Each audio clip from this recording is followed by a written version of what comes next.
Mr. Kok Heng Loon spoke about the need to take stock of what has been achieved under the ACSR and our plans going forward to 2025.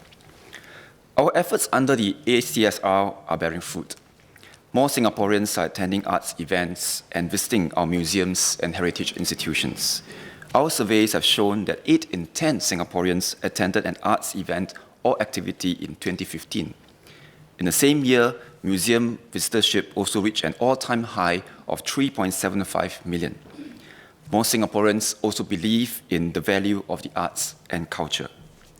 Nevertheless, more can still be done to make culture a part of everyday life and to ensure that culture is inclusive and accessible for all. We will continue to develop and support programs that can connect with various segments of Singaporeans.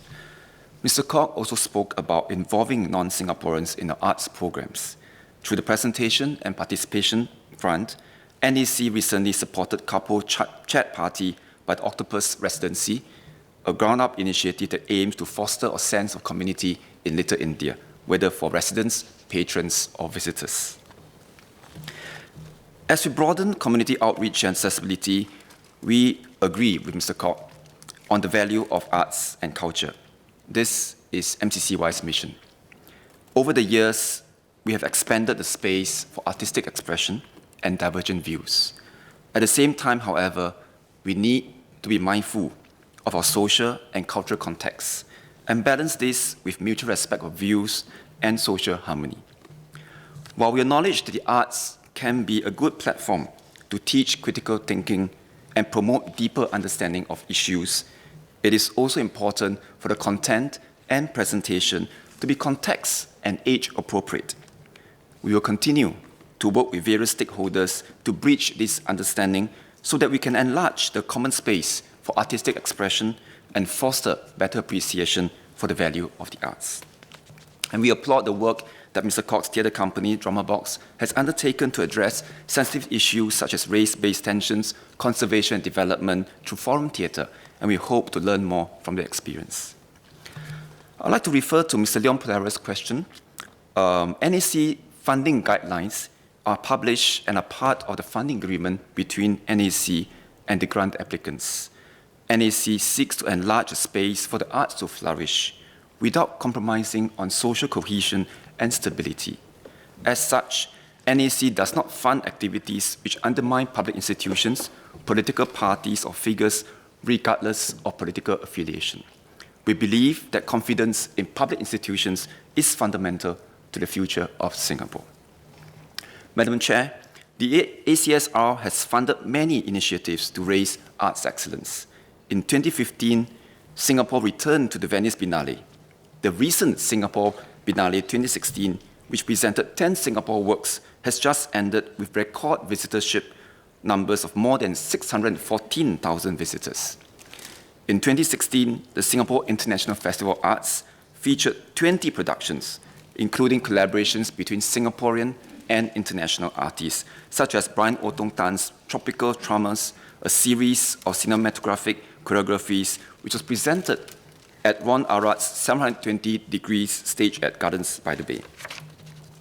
We will intensify our efforts to raise arts excellence while increasing connection with and accessibility to the arts, and in so doing, help nurture a confident people with pride in their culture and heritage. We agree with Mr. Kok on the importance of making arts a part of our shared spaces, and are very encouraged by Priya Gita's Dia's creativity to enhance our living spaces.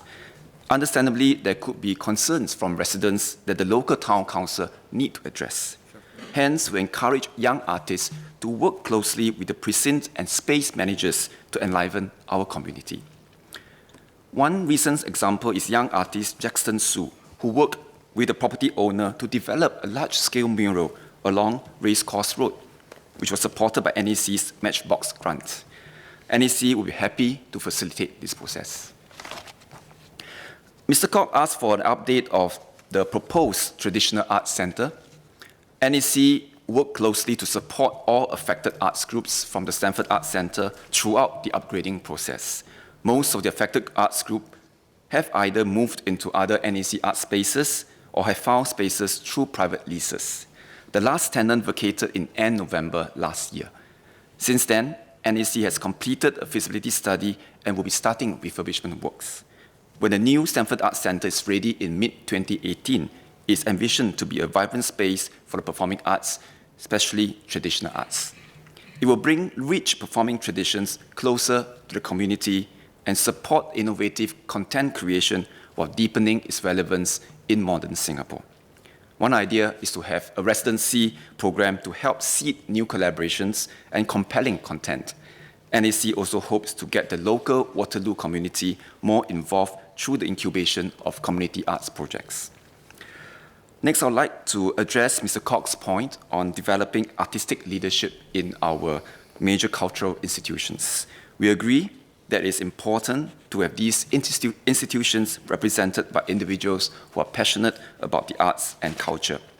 We are privileged to have many distinguished arts practitioners sitting on our various boards. For example, Dr. Meera Chand, author of the story behind the LKY musical, serves as a council member on the National Arts Council.